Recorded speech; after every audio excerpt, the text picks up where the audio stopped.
So you're a first-time home buyer and you don't know the process of buying a house. Let's talk about it today. If you're a first-time home buyer, it can be stressful. It's a big financial responsibility, but look at it this way. You're putting money into equity in your own home instead of paying money to a landlord every month. So it's completely for your benefit. Now you want to look into buying a home. What are the steps? Step number one, your finances. What is your financial situation? What's your credit score? If your credit score is a little low, then maybe you should hold off a little bit and get that credit score back up. If you got a good credit score, you got money saved up in the bank, what's stopping you? Invest in yourself. Get yourself a house. Step two, find a real estate agent. In your case, me. My domain is all over Houston, but don't let that stop you if you're out of state or looking at a state, because I will help find you a good real estate agent. As your real estate agent, I'm gonna ask you, are you pre-approved for a mortgage? Which is step three. You have to get pre-approved for a mortgage, which means you have to find a lender. I know several. They will let you know what you can afford in a house. You don't wanna be looking at houses that are way out of your price range that you can't afford. We don't wanna stress you out. We don't wanna put you in a huge financial burden. Like I said, buying a house is stressful enough. So listen to your lender. He's gonna ask you to send him all kinds of information. It's gonna seem a little obtrusive, but get all that information to your lender when he asks for it, because the quicker you can do that, the quicker you get pre-approved, and we're on to step four, looking for a house. Now, before we start looking for your house, you're pre-approved for a mortgage, and now you have to ask yourself some questions. What do I want in a house?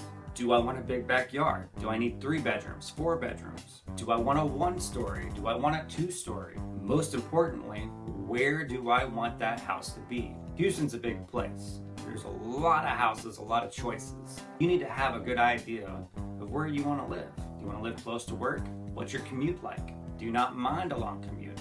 Do you have kids? Do you want to keep them in a certain school district? All good questions that you need to ask yourself. And then we start looking for a house, and that is the fun part. Step 5. So we found the house that you want. Now we're making an offer on the property. We fill out a contract and we send it to the listing agent. Now we're in negotiations. They can accept your offer or they can counter your offer, which leads to step 6. Your offer gets accepted. Yay! So typically, when your offer gets accepted, you'll have a closing date about a month away. During this time, your lender's gonna keep asking you for information. Again, it's gonna feel obtrusive. You're gonna feel like you've already given them this information, but keep giving them what they ask for. Everything that they ask for is something that they need in order to keep moving everything forward.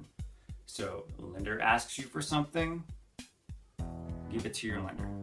Also, I'm gonna ask you for some things. There's gonna be option money and there's gonna be earnest money.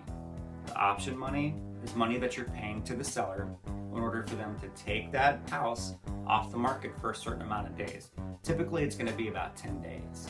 During that time, you are gonna get inspections done and the lender is gonna order an appraisal on the property.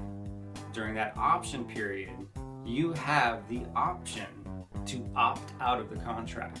It's only gonna cost you what you spent on the option money, which is typically about $100, and inspections, which can vary. There's also gonna be earnest money, typically gonna be around $1,000 that goes to the title company. Step 7, closing day. Congratulations. Everything has gone according to plan, and you're now sitting at a table at a title company, signing those final papers to make it official. After you've signed everything, and after the seller has signed everything, everything gets funded, and you get the keys to your house. Congratulations. Is that it? No. Step 8.